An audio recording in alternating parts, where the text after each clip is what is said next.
Hello दोस्तों, मैं रचित गुप्ता स्वागत करता हूं इस वीडियो में जिसमें हम समबाहु त्रिभुज का क्षेत्रफल कैसे निकालते हैं ये जानेंगे, यानी एरिया ऑफ इक्विलैटरल ट्रायंगल। तो इसके लिए मुझे त्रिभुज बनाना पड़ेगा। तो एक त्रिभुज बनाया जिसका नाम दिया ए बी और सी, यानी समबाहु त्रिभुज की परिभाषा के अकॉर्डिंग ये देखा कि जिसकी तीन भुजाएं बराबर होती हैं वो समबाहु त्रिभुज कहलाता है, यानी ए बी बराबर बी सी बराबर ए सी, यानी तीनों भुजाएं बराबर हैं, वहां पर समबाहु त्रिभुज लगता है। तो यानी मैंने कहा ए बी बराबर बी सी बराबर सी ए, यानी अब इस भुजा को मैं ए मान लूं तो ये भी ए होगी और ये भी ए होगी।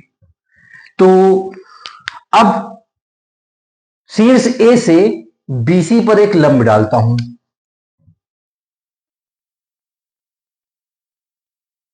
शीर्ष ए से बीसी पर एक लंब डाला और इसका नाम दिया डी। ये भुजा पूरी ए है। अब लंब डाला तो एक चीज बता दूं, समबाहु त्रिभुज में जो लंब होता है और समद्विभाजक होता है वो एक ही बिंदु होता है। मैंने कहा ये 90 डिग्री है और लंब और समद्विभाजक, समद्विभाजक का मतलब होता है जो दो बराबर भागों में विभाजित हो। 90 डिग्री के सामने वाली भुजा हमेशा कर्ण होती है। ये चीज मैंने आपको लास्ट वीडियो में बताया था। अगर आपने वो वीडियो नहीं देखा तो मेरा आप जिसमें मैंने समद्विबाहु त्रिभुज का क्षेत्रफल कैसे निकालते हैं वो चीज आप जाकर देख सकते हैं। और ये ए है तो ये हो जाएगी ए बाई 2 और ये हो जाएगी ए बाई 2।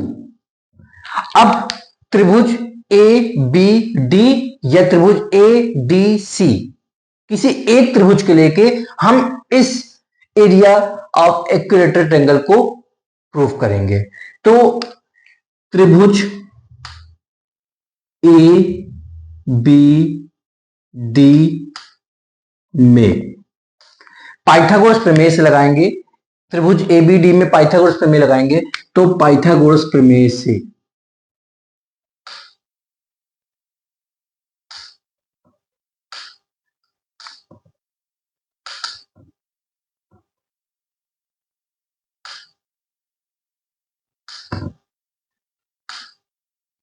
पाइथागोरस प्रमेय से तो पाइथागोरस प्रमेय एक्चुअली में क्या होती है, कर्ण का स्क्वायर बराबर आधार का स्क्वायर प्लस लंब का square.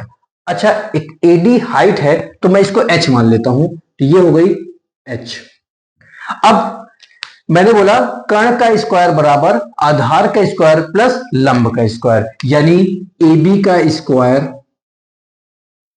Is equal to B D का स्क्वायर प्लस एडी का स्क्वायर। अब ए बी क्या दिया है, ए बी ए दिए है, तो ये हो गया ए का होल स्क्वायर बराबर बी डी क्या दिए है ए बाई 2, यानी ए बाई 2 का whole square plus A D क्या दिए है एच, यानी एच का होल स्क्वायर। ठीक, अब एच का होल स्क्वायर। अब आप इसको खोलिए तो ये हो जाएगा ए स्क्वायर बराबर A square upon 4 plus H square.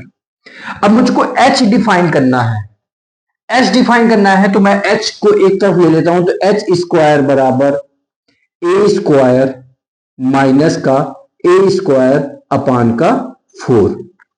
इसका मैं एलसीएम ले लेता हूं तो ये क्या हो जाएगा, H square is equal to 4a square minus का ए स्क्वायर अपान का 4। तो H square is equal to क्या निकल के आया, 3a स्क्वायर अपान का 4। मुझे एच डिफाइन करना है तो एच बराबर क्या आ जाएगा, एच बराबर आ जाएगा अंडर रूट के अंदर 3a स्क्वायर अपान का 4। अगर सही तरीके से लिखूंगा तो ये हो जाएगा अंडर रूट का 3/2a।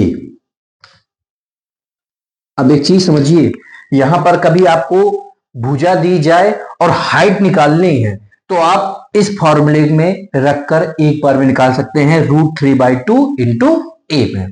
अब मुझको तो समबाहु त्रिभुज का क्षेत्रफल निकालना था, तो मैं त्रिभुज एबीसी का क्षेत्रफल निकालता हूं। तो त्रिभुज ए बी सी का क्षेत्रफल क्या होता है?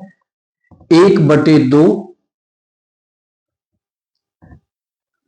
आधार गुणे ऊंचाई, तो यानी बेस इंटू हाइट।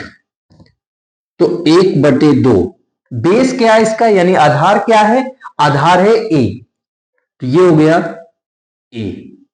हाइट मैंने अभी अभी निकाली, हाइट है √3/2 इंटू ए, तो ये हो गया √3/2 इंटू ए।